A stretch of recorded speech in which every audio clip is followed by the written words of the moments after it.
अमित जी, पिछले दिनों दिग्विजय ने एक इंटरव्यू दिया और उसने कहा कि हमारे डबल ई के जो विधायक हैं वो पिछले 4 साल से लापता हैं। वो अपनी ससुराल जाके बैठ गए हैं, हल्के को नहीं संभाल रहे। तो इस नशे का जनक कौन है उनको बताने की आवश्यकता है, जिस सरकार में हिस्सेदार रहे। जी, आपको लगता नहीं कि हरियाणा की हॉट सीट है डबल ई, आपके अपने परिवार के बीच ही मुकाबला होने की संभावना है? जी, कभी आपने डबल ई को जिला बनाने के लिए मांग उठाई? आज इनेलो भी कह रही है, जजपा के लोग भी कह रहे हैं, सभी कह रहे हैं जिला बनाया जाए। चौटाला गांव के अंदर, अपने पैतृक गांव में, वहां पे उनके दफ्तरों के आसपास सरेआम नशा बिकता हुआ दिखाई दिया है। नागरिकों ने कहा है। आज हमारे साथ हैं डबल ई के विधायक चौधरी अमित स्याग।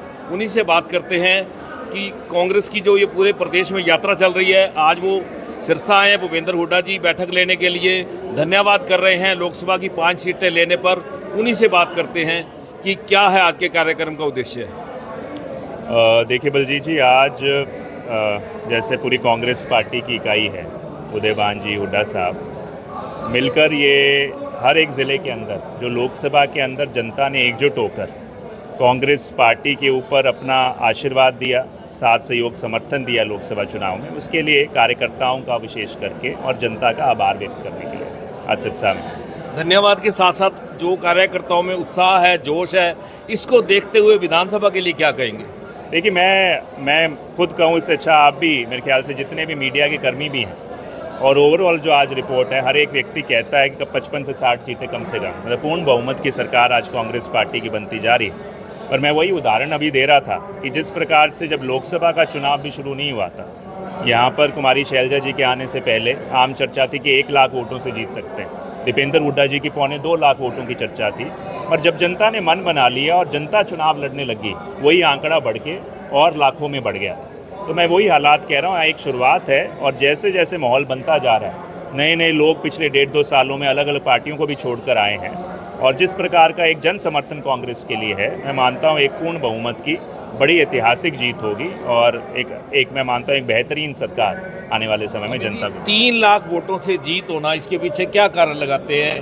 क्या अशोक तंवर की छवि डाउन थी, बीजेपी डाउन थी, कांग्रेस अप थी? इसके पीछे क्या कारण लगा? देखिए, हर चुनाव के लिए कई सारे फैक्टर्स होते हैं, सभी जब मिलजुल कर एक साथ आ जाएं, पिरो लेते हैं जब, उस हिसाब से मैं मानता हूं। तो यहाँ पर ये सभी फैक्टर्स थे, जिस प्रकार से खास करके मैं मानता हूँ इस क्षेत्र में, चाहे वो किसान वर्ग हो, छोटा व्यापारी हो, मजदूर हो, इवन कर्मचारी कहूँगा, जो भारी रोष इस सरकार के खिलाफ रहा, वो मैं मानता हूँ एक सबसे पहले धरातल में नाराज़गी बहुत थी, वो बदलाव चाहते थे। उसके बाद जैसे उम्मीदवार भी हैं, जैसे चाहे कांग्रेस पार्टी के उम्मीदवार रहे, उसके साथ साथ जो भाजपा के उम्मीदवार की भी छवि आपने जैसे कहा, तो ये मैं मानता हूँ सारे फैक्टर्स, और जो कांग्रेस पार्टी संगठित होकर चुनाव लड़ा जिस तरह से, वो मैं मानता हूँ वो मार्जिन को और ऊपर तक बढ़ाती गई।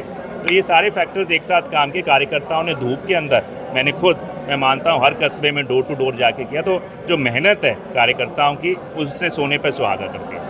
दीपेंद्र जी की यात्रा जिस तरह से पूरे प्रदेश में चल रही है, आप उनके साथी हैं, क्या कहेंगे यात्रा के लिए?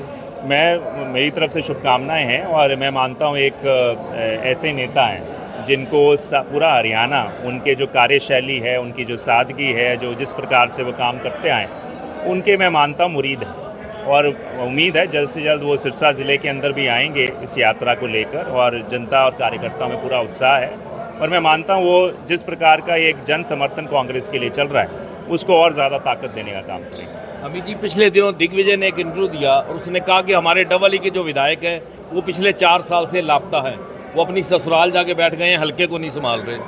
देखिए, ये तो जनताओं ने बखूबी, जब ये आने वाला चुनाव होगा, कौन लापता था और कौन जनता के बीच में था, जनता बखूबी अब उसका जवाब देने का काम करेगी। एक वो व्यक्ति जो 4.25 सालों तक हल्के में नहीं आया, जिसको अपना परिवार कहते हैं, उनके मुख से पिछले किसी इंटरव्यू में 2-4 महीने पहले आई थी कि हम साल में एक आधी बार आ जाते हैं हाल चाल पूछने के लिए। जो व्यक्ति ऐसी बात कहता है, जो यहाँ पर किसान गुहार लगा रहे थे, इस क्षेत्र में किसान आंदोलन रहा, यहाँ पर जो आए दिन जिसको आंकड़ा खुद वो बड़े दे रहे थे, वही कोई उन्होंने अभियान का शुरुआत की, उसमें कह रहे इतनी मौतें नशे से हो रही। तो इस नशे का जनक कौन है उनको बताने की आवश्यकता है, जिस सरकार में हिस्सेदार रहे। तो जिनके जो सरकार में हिस्सेदारी लेने के बाद अपने खुद के परिवार को संभालने नहीं आए, जहां पर जनता उनके लिए गुहार लगाती रही कि भाई आप तो कहते हैं देवीलाल जी की नीतियों पर चलने वाली पार्टी है, और उन्होंने उनसे किनारा कर लिया। वो एक ऐसे विधायक से सवाल कर रहे हैं जिसने 10-10, 12-12 घंटे अपना पसीना इस हल्के को दिया, 4 साल में विपक्ष में होने के बावजूद, उनके भी परिवार से मुझसे पहले विधायक रह चुके हैं, उनके क्या कार्यशैली थी, कितनी बार वो जनता में गए और कितनी बार अमित सिहाग ने विधानसभा के अंदर हो या बाहर हो अलग अलग मुद्दों को हल कराने का प्रयास किया। ये जनता बड़ी मैं मानता हूँ जागरूक है, और जिनके पास कोई मुद्दा ना हो, सरकार में होने के बावजूद आपके पास कुछ दिखाने योग्य नहीं हो, तो वे इस तरह की बेबुनियाद टीका टिप्पणी करते हैं। तो मैं मानता हूँ उनका कोई, मैं इस चीज़ को गंभीरतापूर्वक नहीं लेता। और जैसे उन्होंने कई बार वो अपने चाचा श्री के बारे में एक बयान देते हैं, नॉन सीरियस पॉलिटिशियन कई बार आया, तो मैं उनके लिए कहना चाहूँगा मेरे हिसाब से वो एक नॉन सीरियस पॉलिटिशियन। उन्होंने पिछले दिनों गिनाया कि 4.5 साल में हमने चौटाला गांव के अंदर, जो आपका भी गांव है, उसके अंदर इतना इंटरनेशनल एक स्टेडियम बनवाया, डिस्पोजल का काम करवाया, डवाली हल्के के लिए बहुत से काम कराए, लेकिन आप मानते हैं सबसे बड़ी जो समस्या डवाली में वो नशे की है? देखिए, चौटाला गांव की शुरुआत कर लीजिए, वहाँ जाकर जो आज आए दिन लोगों से एक बार पूरा निष्पक्ष रूप से पता कर लीजिए कहाँ पे है वो इंटरनेशनल स्टेडियम। हमें तो दिखाई नहीं देता आज, बल्कि हम गुहार लगाते हैं जो शहर के अंदर पैसा मंजूर भी हुआ था स्टेडियम का, अभी तक उसको करोड़ों रुपयों को नहीं लगाया गया। मैंने तो बल्कि विधानसभा में ये बात रखी कि हमारे क्षेत्र से ऐसा क्या भेदभाव है, क्या हमारे यहाँ पे खिलाड़ियों के पास टैलेंट नहीं है कि सारा कुछ सुविधाएं दूसरी तरफ जाते हैं। इनके पास सारे 11 महकमे हैं, और उसके बाद आज जो हालात चौटाला का है, ये तो मेरे कहने से, जो मैंने मांग फरियाद रखी, उस गाँव के जो अस्पताल है वहाँ पर सरकार ने डॉक्टर भेजने का काम किया, उससे पहले तो अस्पताल में डॉक्टर नहीं थे। तो ये बेबुनियाद इनका एक आदत है, हर चीज़ पे झूठ बोलना, गुमराह करना जनता की। तो मैं मानता हूँ जनता इस राजनीति से ऊपर उठ चुकी है, और जहाँ तक आपकी बात है, आने वाले चुनाव में मैं मानता हूँ इनको सही मायने में जवाब देने का काम करें। अभी जी, आपको लगता नहीं कि हरियाणा की हॉट सीट है डवाली, आपके अपने परिवार के बीच ही मुकाबला होने की संभावना है? मैं, देखिए, मेरा हमेशा पिछला चुनाव भी था जब मैंने शुरुआत की थी, मेरा फोकस केंद्रित रहता है, मैं इधर उधर नहीं देखता कि कौन उम्मीदवार है, जो भी हर उम्मीदवार कोई ना कोई आएगा।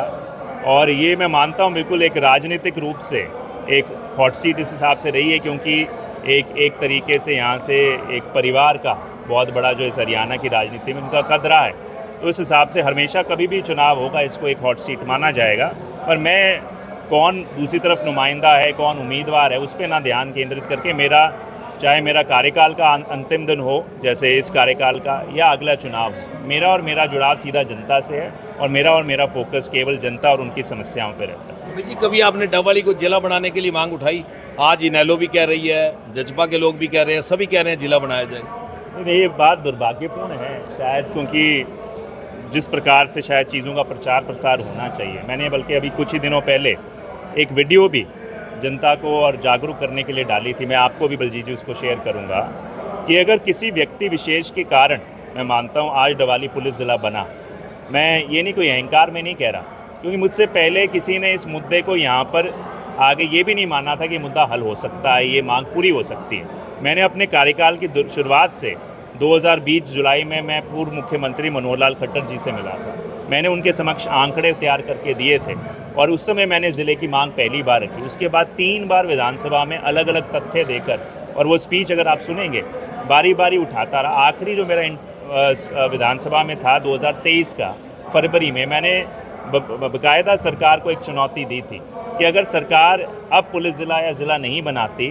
तो हम ये मान लेंगे सरकार नशे की समस्या के खिलाफ गंभीर नहीं है, और हमें एक जन आंदोलन ही एक विकल्प रहेगा। उसके बाद अप्रैल के अंदर मुख्यमंत्री जी ने उसकी घोषणा की थी।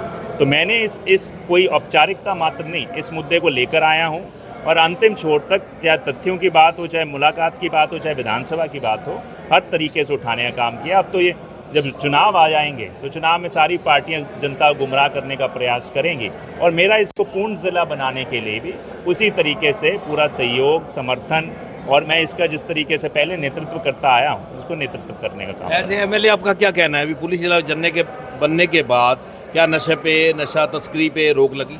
मैं मानता हूँ अभी भी जो अपेक्षित था, प्रशासनिक रूप से मैं मान लो ज़्यादा सुविधाएं ज़रूर मिल जाती हैं, मगर जो अपेक्षित था प्रशासन से, सरकार से, वो नहीं है। और इसका एक कारण है बलजीत जी, इसका कारण समझने की ज़रूरत है कि मैं उदाहरण दूंगा। 2005 से पहले जब हुड्डा साहब मुख्यमंत्री बने थे, एक आम चलन और चर्चा थी कि पूरे प्रदेश के अंदर जो एक भय का वातावरण रहता था, गुंडागर्दी का, और इस तरह के गुंडा प्रवृत्ति के लोग थे वो सरेआम घूमते थे। हुड्डा साहब आए और उन्होंने एक नारा दिया, या तो ये जो अपराधी प्रवृत्ति के हैं प्रदेश छोड़कर चले जाएं या जेल की सलाखों में। 7 महीने में मैं मानता हूँ पूरे प्रदेश को, वातावरण को बदलने का काम किया। और क्या कारण है, पूछना चाहिए आप लोगों को कि 2014 के बाद ये चिट्टा जो पंजाब में माना जाता था ये हमारे प्रदेश में फैला।